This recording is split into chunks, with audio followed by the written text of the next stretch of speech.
Doctor Mohammad Yunus, আপনাকে আমাদের অনুষ্ঠানে স্বাগত জানাই। আমরা যখন আজকে ব্যারিস্টার সুমনের সাথে আমরা শো করব, তখন অনেকেই আমাদের কাছে জানতে চেয়েছেন এই প্রশ্নটি করার জন্য। আমি একটু ছোট্ট করে এক লাইনে এই প্রশ্নটি করে রাখি যে আপনি আর ফেসবুক লাইভ করবেন কিনা বিভিন্ন সমস্যা নিয়ে, সাধারণ মানুষের বিভিন্ন সংকট নিয়ে। আপনি যদি ছোট করে বলেন, আমরা মূল প্রশ্ন যাওয়ার আগে, এটা সবচেয়ে বেশি আপনার কাছে প্রশ্ন। সংকট কি দেশ থেকে চলে গেছে নাকি যে আমার লাইভ বন্ধ হয়ে যাবে?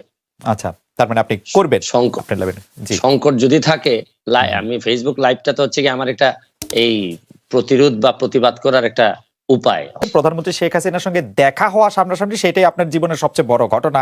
আপনি আর শেখ হাসিনা সরকারকে কি সমালোচনা করবেন? আপনি তো শেখ হাসিনা সরকারেরই একজন। আমার সমালোচনা প্রথম শুরু হয়েছিল আমার বাবার বিরুদ্ধে। আচ্ছা, আমার বাবার কার্যক্রম থেকেই প্রথমে আমি সমালোচনা করা শিখি। তো বিষয়টা হচ্ছে গিয়ে যেসব জায়গায় ধরেন আপনারে আমি সাংবাদিক হিসেবে পছন্দ করি, আপনার সাথে আমার 5টা মিনিট সময় কাটানোটা আমিও মনে করি যে এটা একটা প্রায় আমার জন্য একটা প্রিভিলেজ। আই এম অনার্ড যে 5টা মিনিট সময় কাটাতে পারতেছি আমরা। কিন্তু একই সময় কিন্তু আপনার বিভিন্ন বিষয়ে কিন্তু আমি একমত হব না, আবার আপনার বিভিন্ন বিষয়ে কিন্তু আপনার একমত তো হবই না। মানে বিনয়ের সাথে আমি আপনার সাথে চরমভাবে বিরোধিতা করব।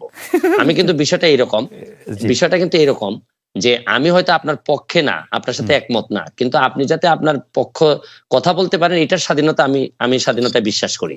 সুতরাং এখানে বুঝতে হবে যে জননেত্রী শেখ হাসিনা সরকার প্রধানের সাথে সাথে উনি বঙ্গবন্ধু কন্যা, জাতির জনকের কন্যা। উনার সাথে কিন্তু উনার কয়েকটা আইডেন্টিটি আছে, আপনারা হয়তো অনেকে একসাথে করে ফেলেন।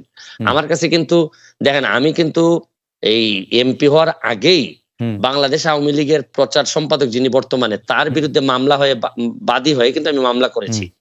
সুতরাং আমি আওয়ামী লীগ করি, আওয়ামী লীগকে বঙ্গবন্ধুর আদর্শকে ধারণ করি, বহন করি, কিন্তু যেসব জায়গায় আমার সমালোচনা করার, যেসব জায়গায় আমার প্রতিবাদ করার, এই জায়গায় তো আমি বন্ধ হয়ে নাই বা আমি কখনো আটকে থাকি নাই, বা চেষ্টা করছি, আমি যতটুকু পারছি আমি চেষ্টা করছি।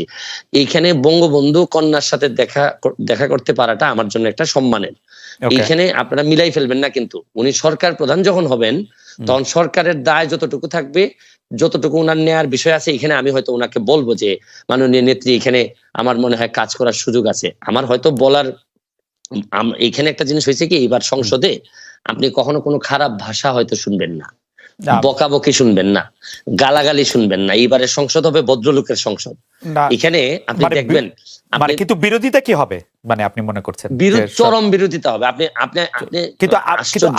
আপনি তো অরিজিনালি নৌকা, মানে আপনি নিজেও নিজেরে বলেন, এমনিও বলেন। না, এইখানেই প্রবলেমটা হচ্ছে গিয়ে আমি বঙ্গবন্ধুর আদর্শকে ধারণ করি, এবং আদর্শকে ধারণ করা মানে কি, মানে হচ্ছে গিয়ে উনার যে আদর্শটা আছে এইটা আমাদের একটা কনস্টিটিউশনের মতো, যে হাইকোর্ট কিন্তু কনস্টিটিউশনকে মানে, কিন্তু যখনই কনস্টিটিউশন ভায়োলেট করার বিষয় আসে তখন কিন্তু হাইকোর্ট একটা রুল দিয়ে দেয়।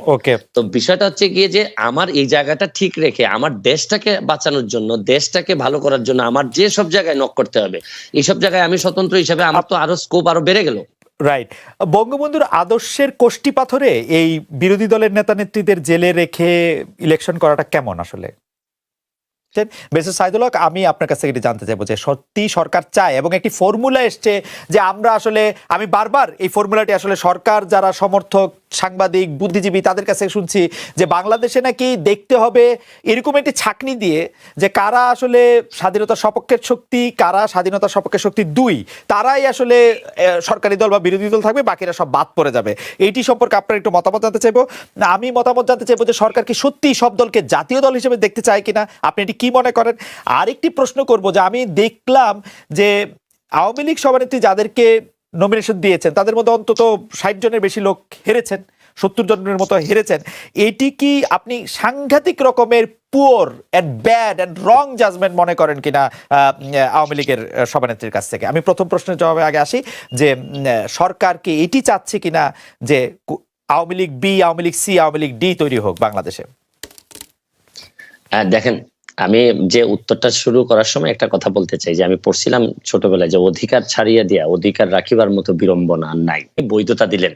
এটা হচ্ছে কি আমি ব্যক্তিগতভাবে মনে করি, আপনারা দ্বিমত করতে পারেন না, এটা আমার মত হচ্ছে কি যে আমি যখন যে নির্বাচনে যান আমি আপনার কাছে ক্ষমতা দিয়ে দিলাম, ভাই যান, আপনি আপনার সাথে আমি নাই, আপনার আন্ডারে আমি নির্বাচন করব না।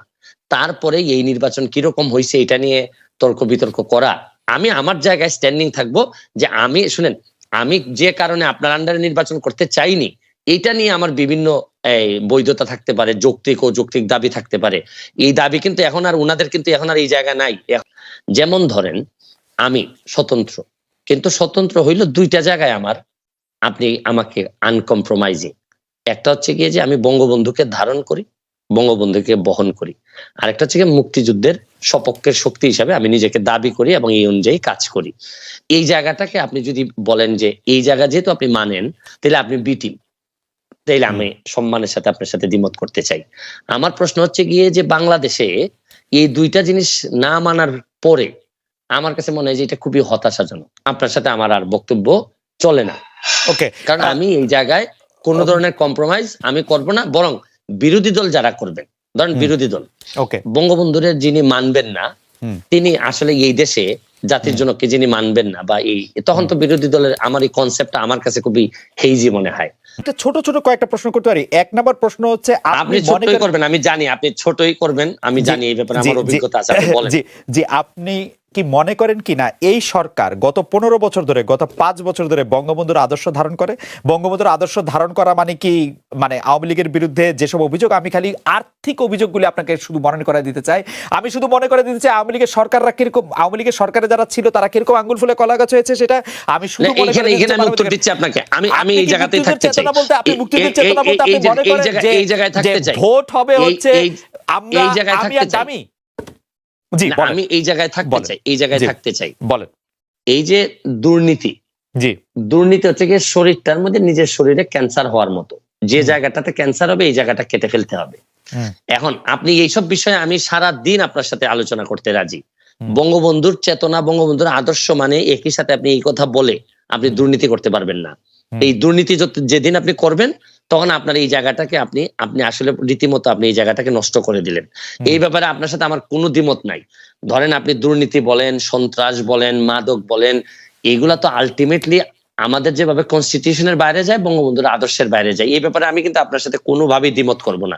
এবং এই কারণেই আমার যে ব্যারিস্টার সুমন হয়ে ওঠার যে গল্প, এখানে কিন্তু দেখেন আমার আওয়ামী লীগ করেও আওয়ামী লীগের প্রচার সম্পাদকের বিরুদ্ধে আমি মামলায় বাদী। আমি আওয়ামী লীগ করেও আমি যতজন মন্ত্রীর বিরুদ্ধে আমি কথা বলছি, সবই হচ্ছে গিয়ে দুর্নীতি সংক্রান্ত বিষয় নিয়ে আমি কথা বলছি। আমি বলছি যে এটা কোনোভাবেই বঙ্গবন্ধুর আদর্শ হইতে পারে না। আমার সাথে আমি যুবলীগের আইন সম্পাদক হিসাবে অব্যাহতি পাই কেন, আপনি এটাও জানেন যে আমি যুবলীগের আইন সম্পাদক। আপনি প্রথম আমার ইন্টারভিউ নেন যুবলীগের আইন সম্পাদক হওয়ার পর। আমার অব্যাহতির কারণটা কি ছিল? আমার কারণটা ছিল আমি বলছিলাম যে একজন ওসি সাহেব আওয়ামী লীগ করার দরকার নাই। আমি বলছিলাম যে উনার এই মিছিল মিটিং করার দরকার নেই, আওয়ামী লীগ করার জন্য যথেষ্ট পরিমাণ মানুষজন আছে। কিন্তু এই ক্ষেত্রে তারপর আমাকে অব্যাহতি দেওয়া হলো। এখানে একটা মিসআন্ডারস্ট্যান্ডিং থেকেই যায়। আমি বলছি বাংলাদেশের হয়েছে কি, আপনি বাংলাদেশের আদর্শ, রাষ্ট্র, সরকার প্রধান, দলীয় প্রধান, এগুলার মানুষ এমন ভাবে গুলাই ফেলে যে এখন আমরা এক জায়গায় নিয়ে কথা বলতে পছন্দ করি। আসলে কিন্তু আমি সরাসরি প্রশ্ন করি, শেখ হাসিনা বঙ্গবন্ধুর আদর্শ ধারণ করেন বলে আপনি মনে করেন কিনা? অবশ্যই। আর মুক্তিযুদ্ধের চেতনার মধ্যে আপনি বলে রাখছেন, আপনি আমাদেরকে বলছেন, অনেক দর্শক আমাদেরকে দেখছেন, আপনারা শুনলে আসলে দর্শকরা 46,000 দর্শক একসঙ্গে লাইভ দেখছেন ইউটিউব এডিটে, বড় নাম্বার। তো আমরা মনে করি যে সকল দর্শকের সামনে আপনি বলছেন যে বঙ্গবন্ধুর আদর্শ এবং মুক্তিযুদ্ধের আদর্শের বাইরে কোনো কিছু হলে আপনি তার সঙ্গে নাই, আপনি সেটির মধ্যে বলবেন। আমরা এটি দেখবো যে আপনি এটি আসলে কিভাবে এটি পালন করেন বা কিভাবে এটি এক্সিকিউট করেন। নিশ্চয়ই আপনি আমাদেরকে এটি দেখাবেন।